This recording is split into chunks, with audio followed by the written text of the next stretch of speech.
예수님이 여러분을 찾으십니다. 예수님께 발견되기를 바랍니다. 예수님께 발견되면 우리 모든 문제가 해결됩니다. 아멘. 오늘은 광복절을 기념해서 원래는 한가족 예배로 계획되어 있었지만 코로나19로 인해서 한가족 예배를 드리지 않고 거리두기로 1부, 2부, 3부로 흩어져서 예배를 드리고 있습니다. 여러분, 광복절은 나라가 독립한 날이고 또 동시에 우리에게 있어서는 신앙의 자유를 회복한 날입니다. 어떤 나라가 정의로운 나라일까요? 이게 나라냐? 몇 년 전에 그 말 많이 질문했잖아요. 어떤 나라가 정말 정의로운 나라일까요?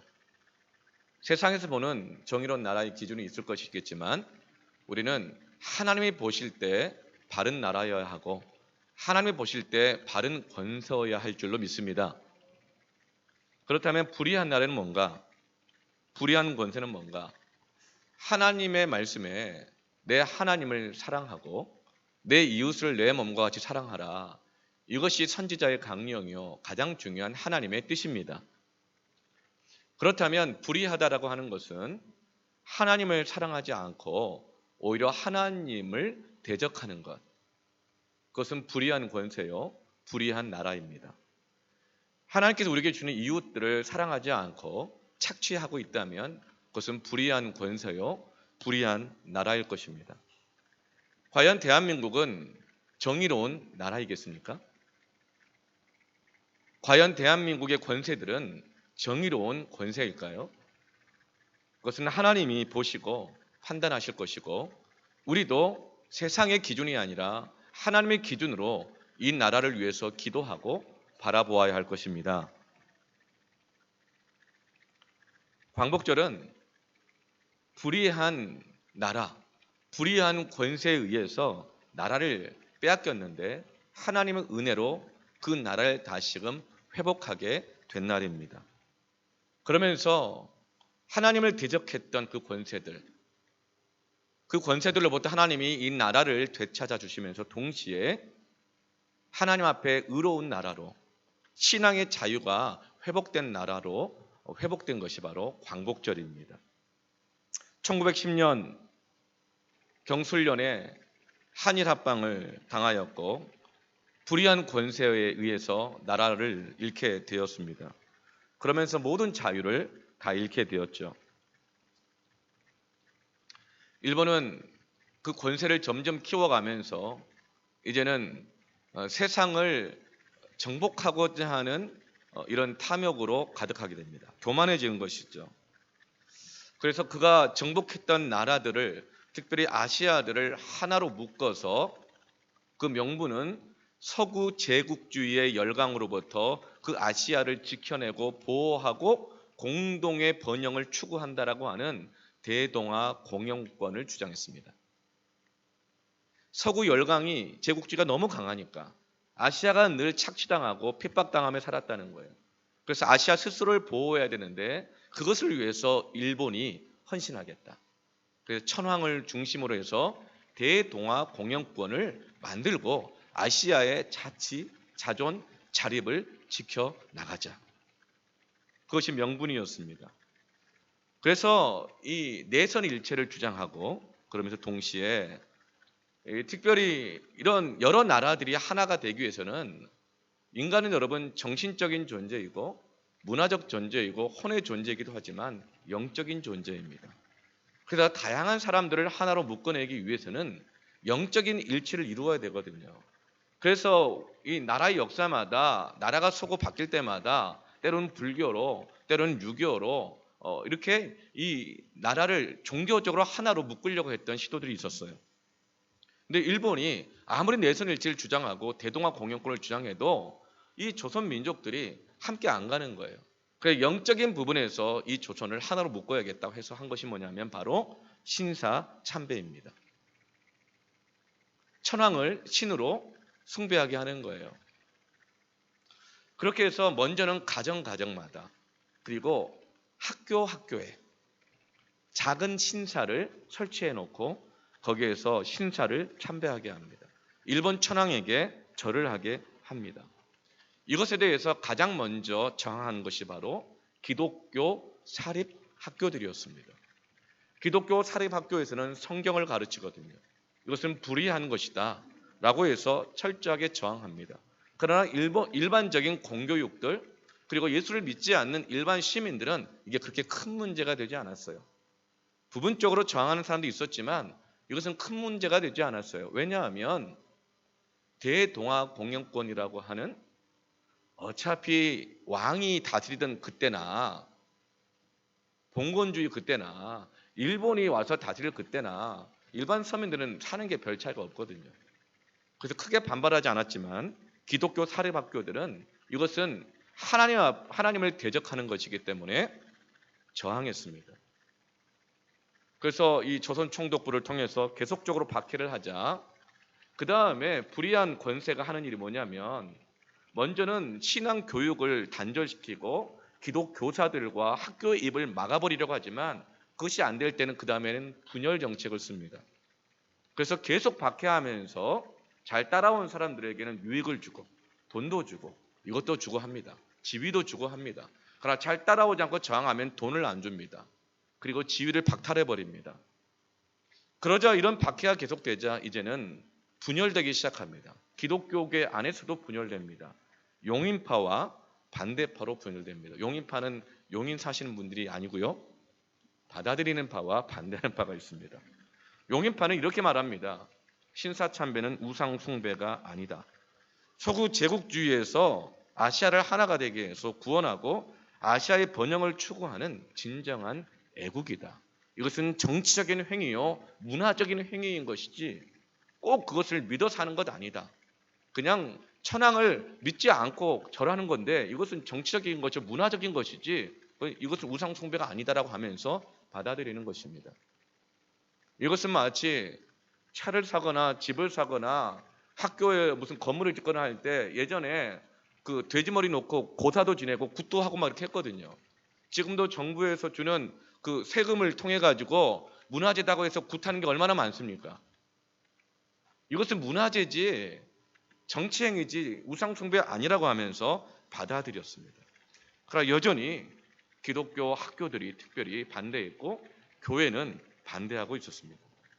그러나 이 핍박이 너무나도 심해지자 결국 이것을 못 이겨서 1935년도에 감리교가 전국 연회를 이루어서 신사참배는 우상 숭배가 아니니 이것을 받아들이기로 감리교 전체가 결의해버리고 맙니다.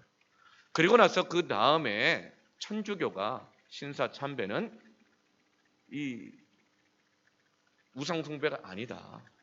그러니 받아들이기로 천주교도 결의해버리고 맙니다. 비참한 일이죠. 마지막 남은 것은 당시에 조선의 기독교 인구가 약 40만 명이었는데 그 40만의 70%에 해당되는 이 교단이 바로 조선 예수교 장로회입니다.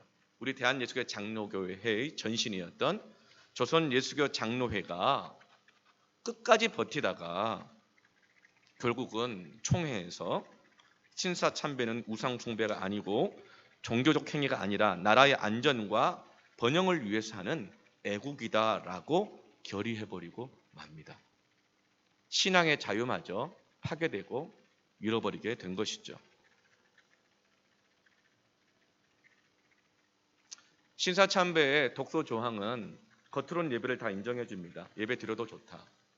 그러나 그 예배 순서 안에 반드시 이런 순서를 넣어라. 조선 총독부가 예배 순서와 내용을 관할하기 시작합니다.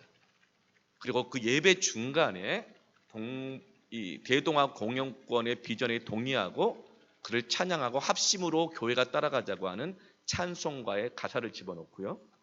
그리고 그 예배 순서에 동방요배라고 해서 신사를 향하여서 함께 절을 하는 것입니다.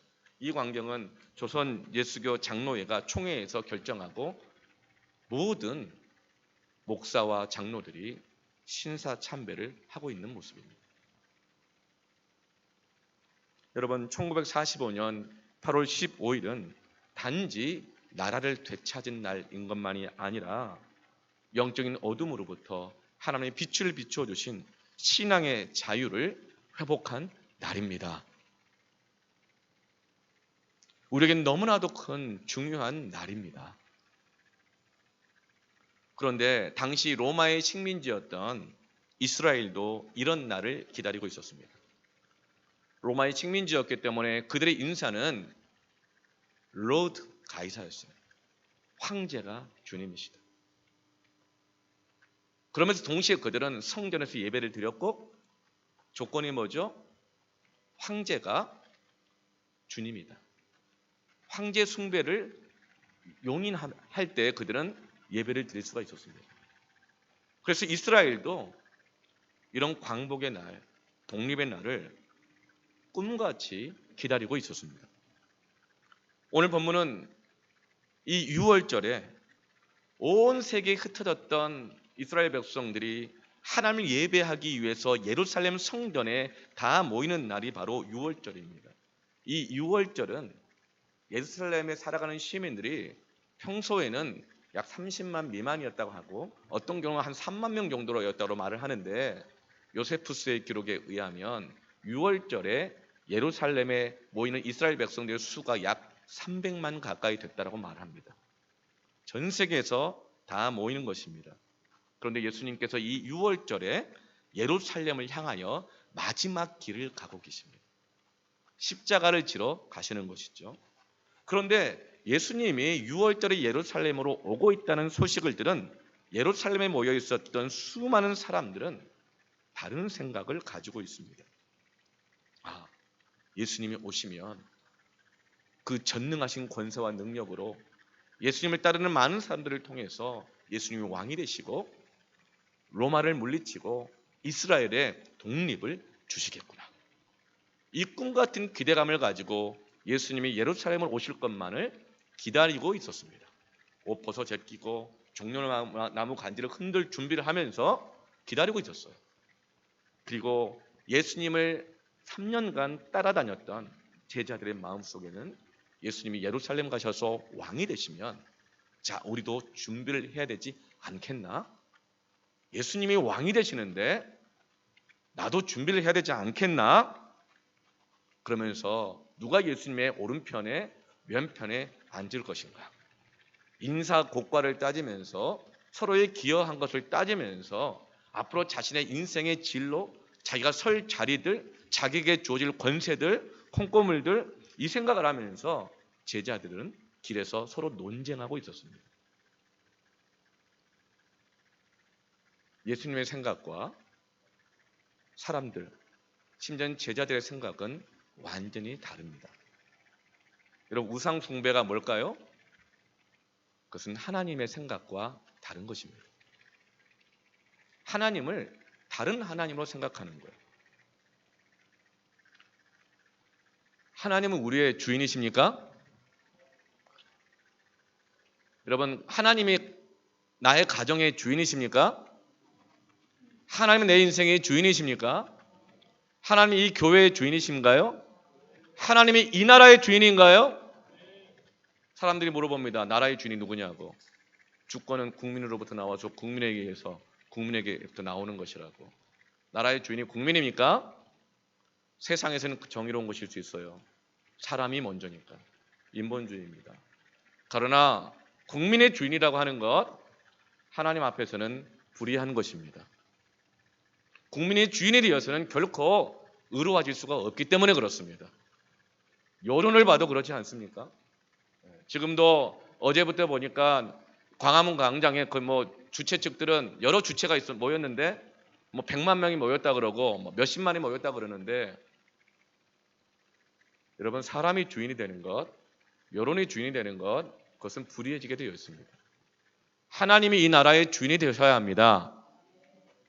여러분, 이 가정에 하나님이 주인이시라고 하는데 가정에서 주로 나누는 대화, 그 생각들이 뭡니까? 주로 돈 이야기입니까? 여러분, 교회의 주인은 하나님이신데 교회에서 주로 나누어진 이야기가 뭡니까? 혹시 사람들 이야기입니까?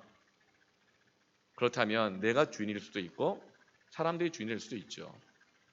여러분, 이 나라에 대한 주로 우리의 이야기가 뭡니까?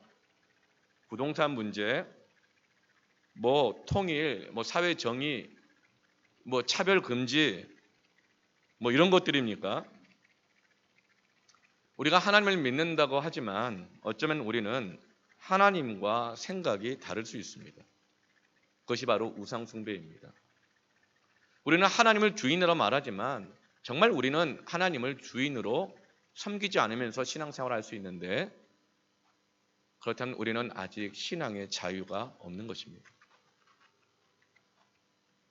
어쩌면 우리는 1938년으로 되돌이켜서 그곳에 갖다 놓으면 우리도 똑같이 사회 안정과 번영을 위해서, 이 사회의 일을 위해서 예배 시간에 동방 요배를 할 수 있는 사람들이고, 신사 참배를 할 수 있는 사람들이고, 기독교 학교에서조차도 진리를 가르치지 않고 진리와 반하고 하나님을 거역하는 거짓 것들을 가르칠 수 있는 그런 현장에 있을 수 있는 것이죠. 여러분, 하나님을 어떤 분으로 아십니까? 진짜 하나님과 우리가 생각하는 하나님이 다를 수 있습니다. 그게 우상 숭배입니다. 우상 숭배의 본질은 제2계명에 자기를 위하여 형상을 만드는 거라 그랬습니다. 자기를 위해서 형상을 만들고 그 형상을 하나님이라고 부르는 것이 우상 숭배입니다. 하나님은 주기도 하시고 거두기도 하시는 분이시죠. 그런데 나는 하나님은 나에게 주기만 하시는 하나님을 합니다. 하나님은 사랑의 하나님이시고 공의의 하나님이기도 하십니다. 심판도 하십니다. 그러나 하나님은 나에게 사랑의 하나님이기여야만 합니다. 그럼 그것은 우상 숭배입니다. 예수님께서는 예수님을 맞이하는 사람들과 그리고 예수님을 따르고 있는 제자들의 생각을 고쳐야 할 필요를 느끼고 계십니다. 저들은 예수님을 맞이하려고 하고 있고 예수님을 따르고 있다고는 하지만 그들은 우상 숭배하는 것과 같은 영적인 상황에 놓여졌기 때문에 그렇습니다. 그래서 예수님은 예루살렘으로 곧바로 가지 않으시고 그들이 저주의 땅이라고 생각했던 여리고를 들려서 가십니다. 오늘 1절 말씀 보면 예수께서 여리고로 들어가 지나가시더라.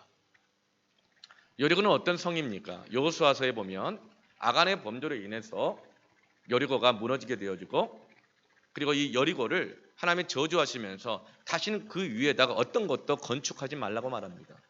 여리고는 어떤 것이에요? 하나님의 말씀을 어겨서라도, 속여서라도, 거짓말해서라도, 어떤 방법을 통해서라도 자기의 욕심을 얻기 위해서 세워졌던 성이 여리고였습니다. 내 욕심을, 내가 원하는 것을 얻기 위해서는 하나님 말씀이라도 어겨서라도 얻어야 된다는 거예요. 꼭 그렇게 살아야 된다는 거예요. 그래서 하나님은 여리고를 저주하셨습니다. 그 위에 어떤 것도 세우지 말라고 그랬습니다. 그런데 인간들은 어떻게 했습니까? 결국은 자기 욕심을 얻기 위해서 그 위에 여리고 성을 또 세웠습니다. 그게 우상 숭배죠. 근데 예수님께서 바로 그 우상 숭배의 자리, 욕심 위에 세워진 그 성을 찾아가십니다. 그리고 그 여리고 성에서 삭개오를 찾아가시죠. 만나십니다. 그리고 예수님이 정말 이 여리고에 오신 이유, 예루살렘으로 곧바로 가지 않고 여리고에 오신 이유, 왜 예루살렘 향하여 결국은 가시게 되는가, 왜 십자가를 지러 가시는가를 예수님의 생각을 말씀해 주고 계시는 것입니다. 그것은 바로 10절입니다. 같이 한번 읽어볼까요? 인자가 온 것은 잃어버린 자를 찾아 구원하려 함이니라. 여러분, 왕이 되려고 하려면 어떻게 해야 돼요? 예루살렘에 모여있는 많은 사람들이 여론을 파악하고 저마다 그들의 구미에 맞는 공약을 내세우면서 그 대중들의 표심을 잡아야 합니다. 근데 예수님께서는 그들에게 가지 않고 저주받은 것, 그것 가운데 있는 잃어버린 한 사람을 찾아가십니다. 이것이 바로 오늘날 예수님의 생각과 사람들의 생각 차이일 수 있습니다. 이것이 오늘날 주님을 따르고 있는 우리들의 생각과 예수님의 생각이 다른 것일 수 있습니다. 출애굽기 20장 4절에서 6절에 너를 위하여 새긴 우상을 만들지 말고 내 하나님 여호와는 5절에 보면 내 하나님 여호와는 질투하는 하나님인즉 나를 미워하는 자의 죄를 갚되 아버지로부터 아들에게로 3, 4대까지 이르게 하거니와 6절에 나를 사랑하고 내 계명을 지키는 자에게는 1000대까지 은혜를 베푸느니라. 여러분 3, 4대까지 1000대까지 이 차이가 뭔가요? 부모들이 하나님과 생각과 다른 자기의 생각을 가지고 자녀들에게 뭔가를 물려줍니다. 하나님이 주인 아닌 것, 하나님을 가장 사랑하는 것 아닌 다른 것을 물려줍니다. 그것은 우상 숭배가 됩니다. 그러면 3, 4대까지 하나님께서 심판하십니다. 저주가 임합니다. 여러분 우상을 물려주지 마시기를 바랍니다. 그러나 나를 사랑하고 내 계명을 지키는 자, 하나님을 사랑하고 이웃을 사랑하는 자들에게 하나님을 정말 예배하고 하나님을 섬기는 자들에게는 1000대까지 은혜를 베푸느니라. 예수님이 찾아가는 삭개오는 어떤 사람인가요? 그는 세리장이고 부자라고 했습니다. 그리고 키가 작다고 했습니다. 이걸 보고 역시 세상을 움직이는 사람은 키가 작은 사람이야. 나폴레옹도 작았고 박정희도 작았고 그러나 트럼프는 엄청 큽니다. 오바마도 키가 큽니다. 키에 있지 않아요. 근데 참 이렇게 영적 자존감이 없는 사람들이 자꾸 그런 키에 매달려요. 영적 자존감이 없는 사람들이 세리라고 하는 직위, 직분, 부자, 막 돈에 매달리는 거예요. 하여간 이 삭개오는 세상 사람들이 키 작은 것 빼놓고는 다 부러워할 만한 거 다 갖고 있어요. 세리장이에요. 부자예요. 당시에 세리는 로마가 세금량을 할당해 줬는데 그 할당한 양만큼을 거두고 나머지 거두는 것만큼 더 많이 거두면 그것을 자신의 재산으로 착복해서 부자가 된 겁니다. 그러니까 삭개오는 어떤 사람이에요? 오늘날 우리로 치면 친일 부역자인 거예요. 삭개오는 당시에 줄을 잘 서고 당시의 흐름을 잘 타가지고 지위와 힘, 부유함 모든 것을 다 가진 사람입니다. 그래서 키가 작아도 함부로 삭개오를 아무도 무시할 수가 없었습니다. 그런데 그런 삭개오가 예수님이 여리고성으로 오신다는 이야기를 듣고 예수님을 만나기 위해서 돌무화과 나무 위, 옛날 성경 번역에는 뽕나무 위, 그 나무 위로 올라갑니다. 삭개오가 예수님을 만나기 원했던 것이 호기심 때문이었을까요? 그 수많은 이적을 베푸는 예수를 한번 보자. 그렇게 호기심으로 나무 위에 올라갔을까요? 그렇지 않습니다. 세리장이라고 하면 당시에 나이가 적어도 50대입니다. 나이 50대에 사람들의 시선과 체면이 얼마나 중요한지 몰라요. 그런데 당시에 유대인 남자가 입었던 옷은요, 튀닉이라 그래서 원피스 같은 옷입니다. 통으로 짜지는 옷이에요. 그래서 나무 위에 올라가면 하체가 다 보입니다. 그래서 유대인 성인 남자들은 그 옷을 입고 뛰지도 않아요. 왜냐하면 뛰면 옷에 걸려서 넘어지거든요. 뛰려면 반드시 옷을 치마처럼 걷어 올리고 하체가 드러나게 해야지 뛸 수 있기 때문에 유대인 성인 남자들은 가뜩이나 세리장인데 부자인데 50대의 나이에 나무 위에 올라가서 하체를 보인다는 것은 정말 어린아이나 하는 행동이고 정말 체면 깎이는 행동이기 때문에 단지 호기심만으로 나무 위에 올라가지 않습니다. 도대체 왜? 무엇이 삭개오로 하여금 50대의 남자 세리장을 그 부자를 나무 위에 올라가게 했을까요? 3절 말씀에 그가 예수께서 어떠한 사람인가 하여 보고자 하되 키가 작고 사람이 많아 할 수 없어 4절에 앞으로 달려가서 보기 위하여 돌무화과 나무에 올라갑니다. 삭개오가 나무 위에 올라간 이유는 딱 한 가지예요. 예수께서 어떠한 사람인가 보고자 하여. 예수님 때문에 올라간 겁니다. 여기서 3절에 보고자 하여라고 한 단어는 유진 피터슨이 목사님이 번역한 메시지 성경에 의하면 필사적으로 보고자 하여라고 번역되어 있어요. 필사적으로. 적당히가 아니에요. 마치 목마른 사슴이 시냇물을 찾기에 헐떡이며 갈급함과 같이 달려갔던 것처럼 삭개오는 예수님을 향한 갈망함으로 헐떡이며 앞으로 달려가서 필사적으로 그 작은 키로 돌무화과 나무 위에 올라갔다는 것입니다. 삭개오에게는 예수님에 대한 목마름이 있었습니다. 여러분, 주님에 대한 목마름이 있습니까? 나이 50 되고요. 돈 좀 있고요. 집이 좀 있고요. 권력 있으면요. 다 체면 생각해요. 시선 생각해요. 다른 걸로 채우려고 그래요. 그러나 삭개오는 돈이 있었고 지위가 있었지만 그 어떤 것으로 채워지지 않는 목마름이 있었던 거예요. 아무것도 부족할 것이 없는 다 이런 것 같은 50대의 성공한 남자가 나무 위에 올라갈 만큼 예수님을 향한 필사적인 목마름이 있었던 것입니다. 삭개오만 예수님을 만나려고 한 것이 아니죠. 당시에 수많은 사람들이 예수님을 만나려고 기다리고 있었어요. 그들은 왜 예수님을 만나려고 했을까요? 어떤 사람은 병을 고치고 싶었어요. 병 고치고 싶은 거예요. 또 어떤 사람은 예수님의 그 기가 막힌 가르침을, 설교를 듣고 싶었던 거예요. 깨닫고 싶었던 거예요. 또 어떤 사람은 예수님이 왕이 되신다고 하니까 드디어 정의로운 나라를 이룰 수가 있겠구나. 그 나라에 대한 자기의 꿈이 있는 거예요. 그리고 예수님이 왕이 되면 나도 뭔가 좀 연줄을 놔가지고 나도 한 자리 차지해야지 하면서 얼쩡거리고 있는 사람들도 있었어요. 그런데 삭개오는 그들이 구하는 모든 것들을 다 가진 자였어요.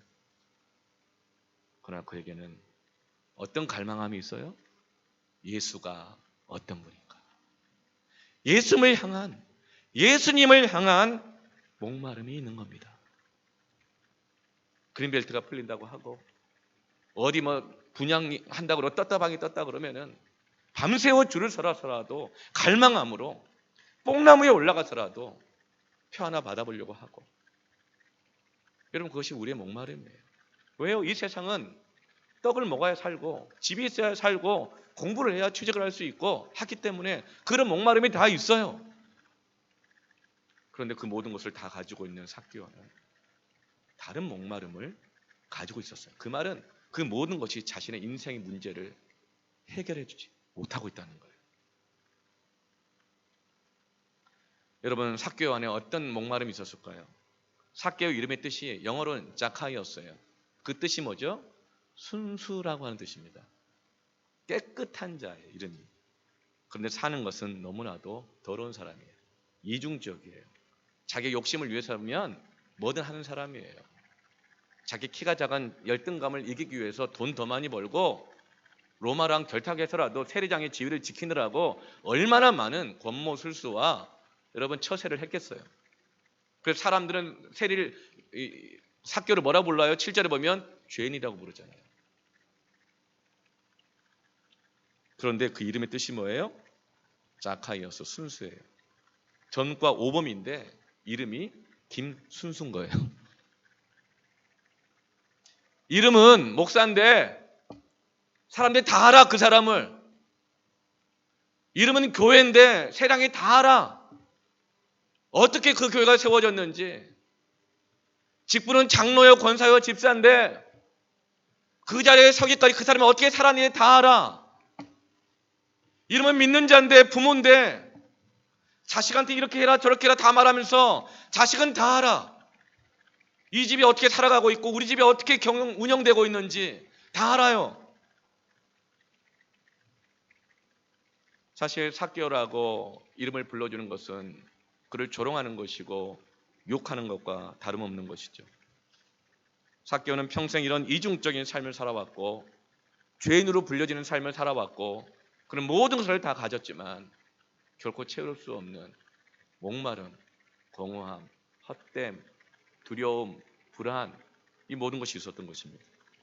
그렇게 욕을 먹으면서도 분주히 뛰어다닌 덕에 모든 것을 다 가질 수 있었어요. 그런데 목말라요. 여전히 만족이 없어요. 사람들의 비난은 견딜 수 있죠. 왜요? 너희들이라면 할 말이 있어요. 나는 최선을 다해 살았고 열심히 살았다. 그러나 삭개오는 점점 지쳐요. 점점 목말라져요.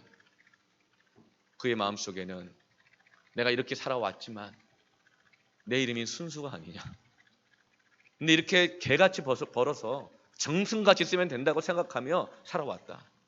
그런데 내가 계속 이렇게 살아갈 수 있을까? 나는 계속 버틸 수 있을까? 내 이름이 순수인데 나는 하나님의 백성인데 나의 50대였는데 다 가진 것 같은데 앞으로도 이렇게 살아갈 수 있을까? 자기 안에 그 힘이 없는 거예요.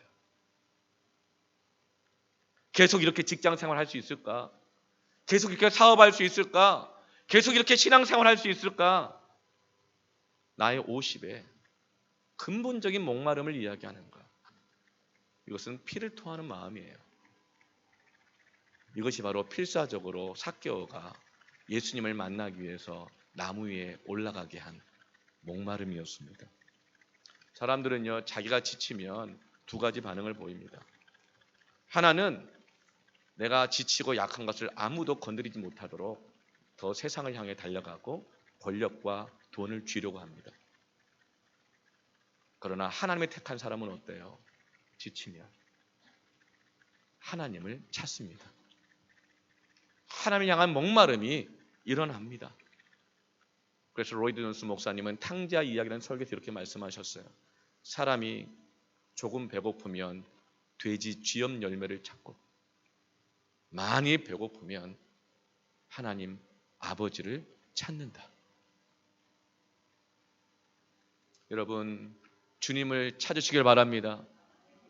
삭개오에게는 비록 사람들이 죄인이다, 세리장이다, 부역자다, 더러운 자다라, 이중인격적인 자다 이렇게 말을 했지만 삭개오 안에는 다른 많은 사람들이 가지고 있는 그들의 주님을 찾는 열망, 이유보다도 더 순수한 주님을 향한 목마름이 있었던 것입니다.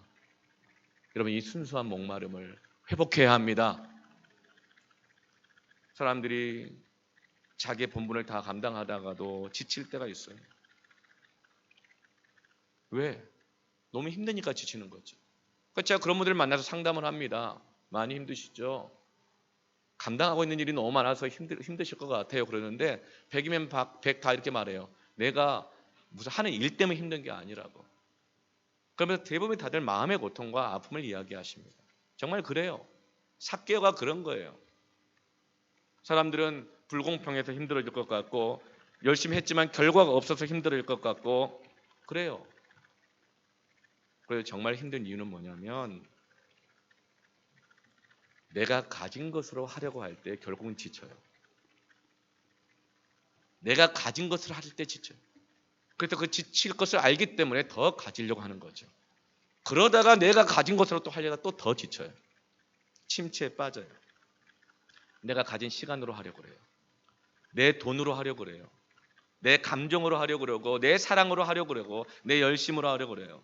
그런데 이 모든 것들, 내가 가진 것들은 금방 쓰면 고갈돼 버리는 것들입니다.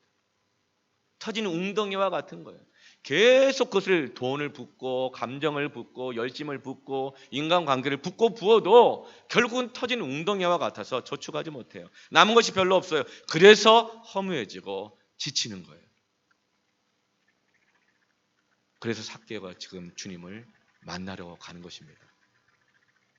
우리의 삶이 자꾸만 피곤해지는 것은 내 것으로만 하려다가 예수님을 만나지 못할 때 지쳐요. 우리는 내 것이 없어진 것이 두려워서 그렇게 분주히 다니지만 예수님 좀 안 만나더라도, 예수님 좀 나중에 만나더라도 지치지 않기 위해서 분주히 다니지만 오히려 예수님 만나지 않고 내 것으로 하려고 할 때 우리는 지칠 수밖에 없는 것입니다.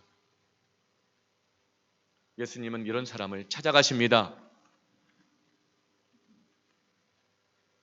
역대하 16장 9절에 여호와의 눈은 온 땅을 두루 감찰하사 전심으로 자기에게 향하는 자들을 위하여 능력을 베푸시나니. 하나님은 어떤 사람을 찾으십니까? 감찰하십니까? 전심으로, 필사적으로 오직 주님을 향한, 하나님 향한 그 목마름으로 향하는 그 사람들을 위하여 능력을 베풀어 주십니다. 이 일은 왕이 망령되이 행하였은즉 이후부터는 왕에게 전쟁이 있으리다. 아멘. 하나님은 전심으로 자기를 찾는 자들에게 찾아가 주시고 능력을 베풀어 주시는데 왕 당신은 망령되이 행하였다. 이 말이 뭐예요? 당시에 아사 왕이 다스리고 있었습니다. 남유다에. 아사 왕 36년 때 그는 모든 것을 가진 만큼 다 가졌어요. 마음이 자고해졌어요.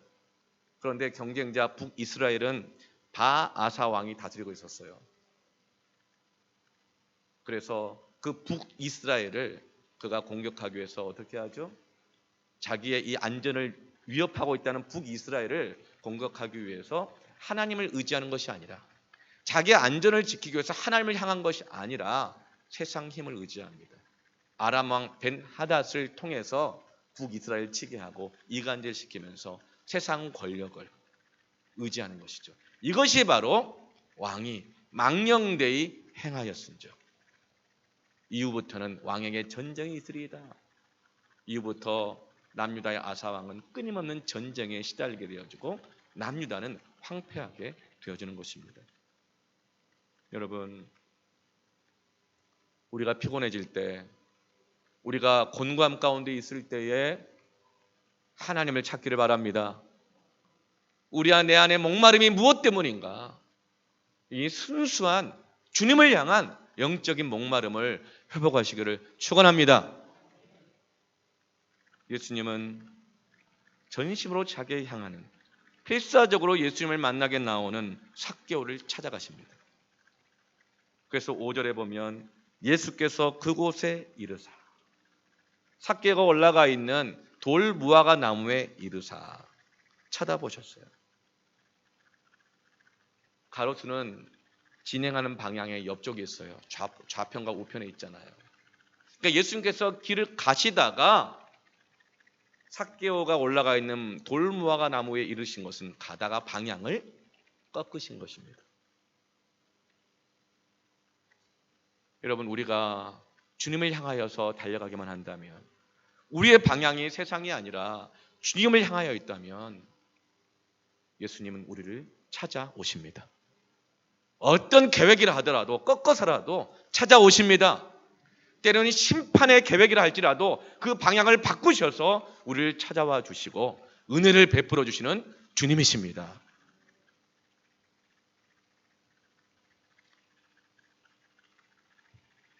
그런 사람들이 많이 목말라 합니다. 그래 뭔가를 찾아요. 탕자가 먹고 살려고 돼지 열매를 정말 돼지랑 경쟁하면서까지 먹고 살려고 그 지경까지 갔잖아요. 그렇게 우리는 먹고 사는 것, 살아가야 될 집, 지금 온 세상 각계각층이 다 데모하는 것 같아요. 사람이 먼저다. 세상에서 뭐 인본주의는 정의롭죠. 사람이 여론이란 게 어때요? 이젠 다 대통령 쫓아내자고. 다는 아니죠. 사람이 막 데모를 하고 그래요. 여론이 다 뒤바뀌었어요. 그렇고 그렇지 않아요. 이제는 집 있는 사람들이 다 데모를 해요. 막. 그러니 또 이게 부동산 3법도 들어가 보니까 또 그렇다고 결코 또 세입자들에게 유리한 것도 아니야. 또 세입자들이 또 데모를 해요. 사람들 목말라 해요. 그게 없으면 죽을 것 같고 불안하니까 그런 거예요. 여러분, 코로나가 19로 이렇게 불안해하는 때에도 나라에서 이렇게 말해요. 5번 외식하면 한 번은 1만 원권 외식권을 준대요. 뭐 어쩌자는 거예요? 어떻게 하라는 거예요? 사람들이 목말라하기 때문에 그런 거예요. 사람들의 근본적인 욕구가 무엇인지, 두려움의 욕구가 무엇인지를 알고 있기 때문에 그런 거예요. 권세자들은 알아요. 그것으로 움직여요. 여러분, 우리도 주일 성수 5번 하면 1만 원 상품권 줄까요? 우린 그런 목마름으로 예배 오는 거 아니죠? 네. 여러분, 지금 패밀리 방학 기간 동안 성경 쓰기 하고 있죠? 성경 쓰기 하니까 어떤 상품을 줄까요? 제가 많이 고민하고 있어요. 3일 만에 다 쓴 분도 이미 계시고요. 오늘도 패밀리 식구를 다 쓴 거 몇 권 막 다 들고 오신 분도 있어요. 다음 주까지예요. 네. 여러분, 그런데 꼭 상품권을 줘야 합니까? 여러분, 성경 쓰기 하면서 이미 받을 상 다 받은 거 아닙니까? 그게 진짜 상이죠? 그런 방법 목말라 해요. 째짜게 상품권을 줘도 10,000원짜리가 뭐냐고. 왜 또 이런 걸 상품으로 주냐고. 여러분, 하나님의 생각과 내 생각이 다른 거예요. 순수한 목마름이 회복되기를 축원합니다. 그때 회복돼요. 예수님을 만나기를 원하는 순수한 이 갈망이 회복돼야 예배가 회복되고요. 교회가 회복되고 그 부모가 회복되고 가정이 회복되고 사업장이 하나님의 기업으로 회복되고 그런 교회가 있을 때에 이 나라의 민족이 회복되고 겸비하여 엎드려 겸손하게 기도할 때 하나님만의 전심을 향하여 기도할 때 이 나라 이 땅이 회복되는 줄로 믿습니다. 그런 면에서 삭개오는 그 저주받은 여리고성에서 가장 복받은 사람이에요. 예수님을 향한 순수한 갈망이 회복된 거예요. 삭개오가 예수님을 만나자 그에게 일어난 가장 큰 변화는 무엇입니까? 8절에 보면 삭개오가 서서 주께 여짜오되 주여 보시옵소서 내 소유의 절반을 가난한 자들에게 주겠사오며 만일 누구의 것을 속여 빼앗은 일이 있으면 내 갑절이나 갚겠나이다. 여리고는 하나님의 말씀을 어겨서라도 욕심을 채우며 세워진 성이 여리고라고 그랬잖아요. 삭개오가 그렇게 살아온 거예요. 하나님의 말씀을 어겨서라도 빼앗고 부자가 된 거예요. 그런데 그 삭개오가 지금 어떻게 변했어요? 삭개오는 크게 두 가지로 변했습니다. 이것이 예수를 정말 믿는 사람들이 나타나는 가장 큰 변화 중에 하나예요. 첫 번째로 삭개오는 남의 시선을 더 이상 의식하지 않습니다. 시선으로부터의 자유를 얻기를 축원합니다. 예수님 앞에 나아가면 시선으로부터 자유를 얻습니다. 삭개오가 예수를 만나기 위해서 돌무화과 나무 위에 올라가는 그 순간 그는 사람들의 시선으로부터 자유를 얻었습니다. 남의 시선 집어 던진 거예요. 시선 의지해서 주님 앞에 나아가지 못하는 사람 얼마나 많은 줄 알아요? 여러분, 우리의 주인은 하나님이십니까?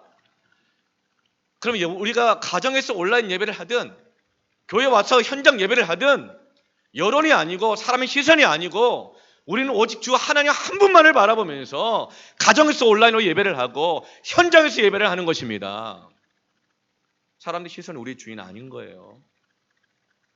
정말 예수를 갈망하는 사람들은 이 시선으로부터 자유합니다. 사람이 주인은 아닌 것입니다. 세상의 사회와 정의가 주인은 아닌 것입니다. 그리고 삭개오는 주님을 만나자 두 번째로는 돈으로부터 자유합니다. 세리는 원래가 직업적으로 계산이 빠른 사람입니다. 철저한 사람이죠. 삭개오가 예수님을 만나자 지금까지 자기가 하나님 뜻을 어겨가면서라도 벌었던 모든 돈들, 그 죄악들이 다 생각나는 거예요. 그래서 그것을 금방 계산합니다. 그리고 진짜 회개합니다. 그래서 소유의 절반을 가난한 자들에게 주겠다는 거예요. 내 이웃을 내 몸과 같이 사랑하라. 그렇게 해서라도 자기의 죄를 회개하겠다는 거예요. 그리고 남에게 속여서 빼앗은 것, 그것을 율법으로는 2배만 갚도록 되어 있지만 그는 계산을 뛰어넘어요. 4배를 갚겠습니다. 율법의 특징이 뭐예요? 주는 대로 받는 대로 주는 거잖아요. 한 대로 주는 거거든요. 눈에는 눈, 이에는 이. 율법적인 사람은 굉장히 철저합니다. 굉장히 계산적입니다. 딱딱 맞춰갑니다. 그러나 주님 만난 사람은 계산에 매이지 않고 돈에 매이지 않고 율법에 매이지 않습니다. 세상의 평등은 율법입니다. 주는 것만큼 일하겠다. 대우해 주는 것만큼 하겠다. 왜 남하고 똑같이 대하느냐? 왜 남과 똑같이 해주지 않느냐? 심지어는 왜 남하고 똑같이 하냐? 나는 저 사람보다 더 했는데. 여러분, 이것이 이 시대에 그렇게 데모하는 이유예요. 그러나 삭개오는 그런 계산에서 자유합니다. 돈에서 자유합니다. 그리고 사람들의 시선으로부터 자유하는 것입니다. 왜죠? 이제 나는 주님을 만났기 때문에 사람들의 시선은 상관없다는 거예요. 이제 나는 주님을 만났기 때문에 평생 내가 모은 이 돈보다도, 내가 지켜온 자존심보다도 내 삶을 지켜주는 것은 돈도 아니고 지위도 아니고 자존심도 아니고 주님이시다. 그런데 그분이 바로 하나님의 아들이시고 천지를 만드신 하나님이시고 그분이 나의 모든 것을 공급하시는 분이라는 거예요. 이것이 바로 예수님을 만난 사람들이 갖는 자유함입니다. 주님을 갈망하는 자들에게 예수님을 만나주시고 이 자유를 주십니다. 이 자유는 바로 샬롬입니다. 샬롬은 평화란 뜻이기도 하지만 자유란 뜻과 같습니다. 근데 이 샬롬 안에는 평균케 한다는 뜻이 있어요.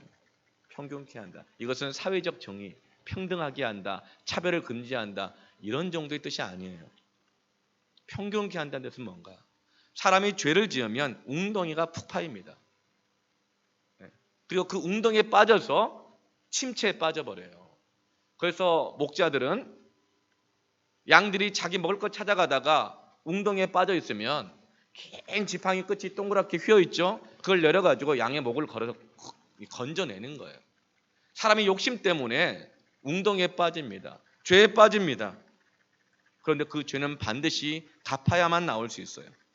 그런데 그 죄를 갚는 것이 바로 웅덩이를 메꾸는 거예요. 사람은 저마다 웅덩이를 갖고 있어요.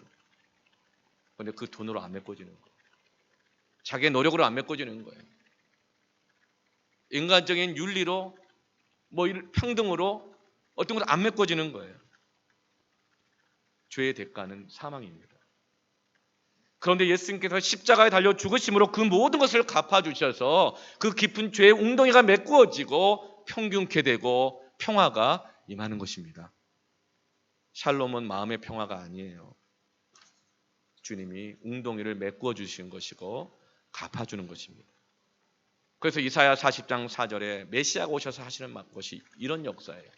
골짜기마다 도두어지며 산마다 언덕마다 낮아지며 고르지 아니한 곳이 평탄하게 되며 험한 곳이 평지가 될 것이라. 아멘. 샬롬인 거예요. 평지가 되어서 주님 앞에 나아가지 못하도록 나를 가두어 놓았던 그 시선, 세상 욕심에 대한 그 목마름, 그 깊은 웅덩이에 빠져 있었는데 주님이 나를 찾아오시고 만나주셔서 평지가 되어 자유를 누리고 샬롬을 누리면서 하나님 앞에 담대히 나아가는 길이 열리는 것입니다.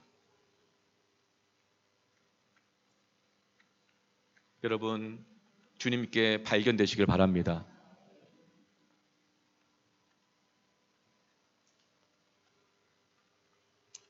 우리 안에는 많은 웅덩이들이 있습니다. 그 웅덩이 한번 빠지면 빠져나올 길이 없어요. 지난주에 2주 전부터, 한 3주 전부터인가 온 집에 그냥 밑에서부터 곰팡이가 막 끼기 시작하는 거예요.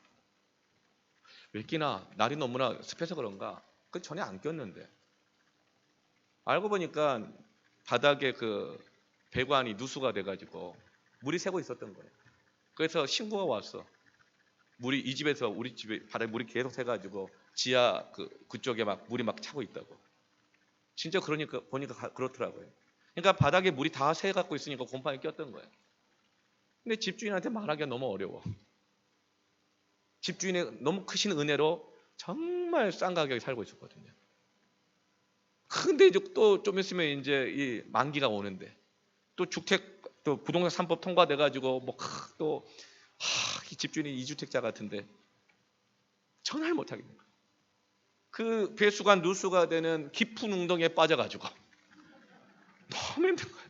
기도도 안 되고 주여 목사가 모든 걸 하나님이 더해준다는 걸 믿고 살아가지만 막 웅덩이에 빠져가지고 주여 이걸 어떻게 합니까?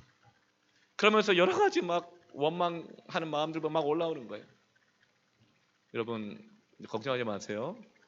지난주 목요일에 공사를 다 마쳤고 또 하나님께서 또 이 교회를 통해서 또 공사를 다 하게 해주셔가지고 여러분 더 이상 이제 물이 안 셉니다. 네, 그러니까 하는 얘기죠. 네, 감사해요. 근데 그 웅덩이에 빠지니까 한 가지 문제 때문에 너무 어려운 거예요.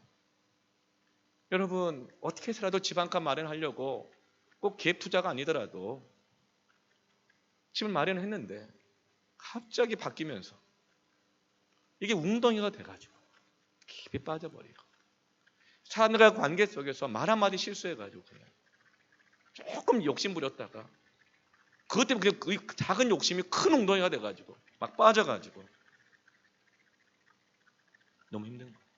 잘 나가다 갑자기 몸에 병이 걸려가지고 질병의 웅덩이에 빠져가지고 인생 헛살았다, 허무하다, 믿어봐야 소용없다, 어차피 인생 혼자다, 누가 날 도와주겠나, 공허하고 목말라하고 그러면서 어떻게 살아보려고 이 병원 저 병원 쫓아다니고 내가 이 병든 것은 누구 때문에 받은 스트레스 때문이야 막 원망도 해보고 남 탓도 해보고 아니 이 정부가 말이야 어떻게 된 정부인지 사람이 먼저라 그러더니 세입자가 먼저야 집주인이 먼저야.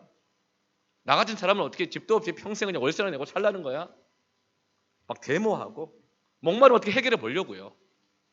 자식들을 가르쳐 보려고 이 학원 보내고 저 학원 보내고 예배는 안 드리더라도 학원은 가야 된다 막 보내보고. 왜요? 다들 비참하게 살다가 죽을까봐 두려운 거예요. 병 걸려 죽을까봐 걱정되고 가난하게 살다 죽을까봐 두렵고 사람들이 시선 의식하면서 못 살까봐 걱정하고 두려운 거예요. 내가 꼭 이루어야 하는 그 계획이 있는데 그 계획 안 이루어지면 어떡하나? 혹시 그것 때문에 그거 안 이루어지면 나 죽어버릴 거야. 혹시 그런 계획 갖고 계신 분 계세요? 근데 여러분 우리는 기억하십시오. 죽어도 되는 인생입니다. 죽어도 되는 인생입니다. 왜요? 죽어도 사니까. 십자가 부활을 믿기 때문입니다. 여러분 인생은 죽어도 되는 인생이 있고 죽으면 절대 안 되는 인생이 있어요. 두 인생 완전 달라요. 죽으면 안 되는 인생은요 평화가 없어요. 절대로 가난해지면 안 되는 인생은 평화가 없어요. 절대로 채면 다 차리고 살아야지 안 그럼 나 차라리 죽는 게 나아 이런 사람은요 평화가 없어요. 자유가 이미 없어요. 웅덩이에 갇혀 있는 거예요. 매여 있는 거예요. 그런데 그 웅덩이에서 빠져나오려면 단 하나, 예수님을 향한 갈망함, 예수님 만나기를 원하는 그 순수한 마음, 그게 회복되어야 사는 겁니다. 가난에 처해도 부유함에 처해도 가시밭길을 걸어가도 주님 계신 곳은 그 어디나 하늘나라. 우리가 정말 회복해야 될 목마름은 바로 주님 만나는 것입니다. 이 자유를 얻기를 원합니다. 이것이 진정 우리에게 주어져야 할 영적인 광복입니다. 사람들은 너무나 많이 지금 자신들의 목마름을 해결하기 위해서 광화문으로 막 몰려가고 있어요. 여러분 그래야 될까요? 지금 코로나19가 이렇게 재확산되고 있는 이 시점 속에서 한 100만 명 되는 사람이 그 광화문에 몰려가야 될까요? 거기는 기독교인들만 있는 건 아니에요. 각계각층의 그 목마름을 해결하기 위해서 다 몰려 나와 있어요. 근데 기독교인들이 꼭 거기 가야 할까요? 뭐 어떤 사람들은 그렇게 말을 하더라고요. 8.15 전날 갑자기 사랑제일교회 확진자 130여 명 나왔다는 것이 정말 가능할까? 음모 아닐까? 그리고 8월 16일까지 대체 휴일을 준 것도 8월 15일 날 정부에게 데모하는 사람들 모이지 말고 놀러 가라고 하기 위해서 일부러 그것을 미리 예측하고 대체 연휴를 줘가지고 여행 가게 한 걸까? 그러면서 숙박권 주고 외식권 주고 이렇게 하는 거 아닐까? 그렇게 말한 분도 있어요. 그런데 여러분, 내 하나님을 사랑하고 내 이웃을 내 몸과 같이 사랑하라. 그렇단다면 우리는 우리의 그 목마름을 광장에서 해결할 것이 아니라 전심으로 하나님을 찾는 예배의 자리에서 여러분 그 목마름을 해결해야 할 것입니다. 저마다 자기의 예배 자리에서, 자기의 교회의 자리에서, 자기의 가족들을 붙잡고 하나님 이 나라의 민족을 위해서, 이 교회를 위해서 여러분 그 목마름을 가지고 부르짖죠 기도해야 할 때입니다. 그렇지 않은 모든 것들은 사람이 보기엔 바른 것이나 망령되이 행하였으니 전쟁이 끊임이 없을 것입니다. 좌파, 우파, 보수, 진보, 기독교, 개독교 계속적으로 싸울 것이고 비난할 것이고 혐오할 것이고 여러분 샬롬을 잃은 이 땅 주님을 향한 순수한 목마름을 회복해야 합니다. 사람들은 권선징악 다 좋아해요. 은혜를 싫어해요. 내가 은혜 받는 것 좋아하지만 남이 나보다 더 받는 건 싫어해요. 남이 나보다 더 높은 자리에 가는 거 인정받는 거 그렇게 싫어해요.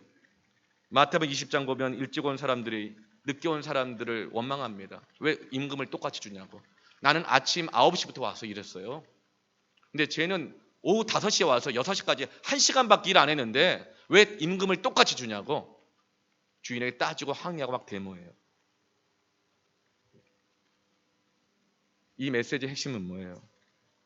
너희들 아침 9시에 와서 일찍 왔다고 생각하지.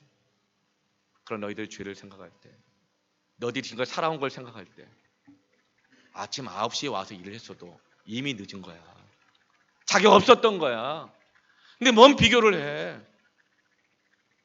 너희들은 다 이미 늦은 자들이야. 근데 하나님이 불러주신 건데 은혜로 충성되게 여겨주셔가지고 늦었어도 부르면 얘가 충성되게 섬기겠구나. 그래서 불러주신 건데 누구를 비교하고 누구를 비난하고 누구를 판단하고 인간적인 평등을 주장하고 따지면서 하나님과 다른 생각을 품고 살아가고 있다는 거예요. 여러분 오늘 우리는 오직 예수님을 향한 목마름이 회복되기를 바랍니다. 전심으로 하나님을 향한 예배가 회복되기를 바랍니다. 이처럼 함께 찬양하면서 기도하십시다.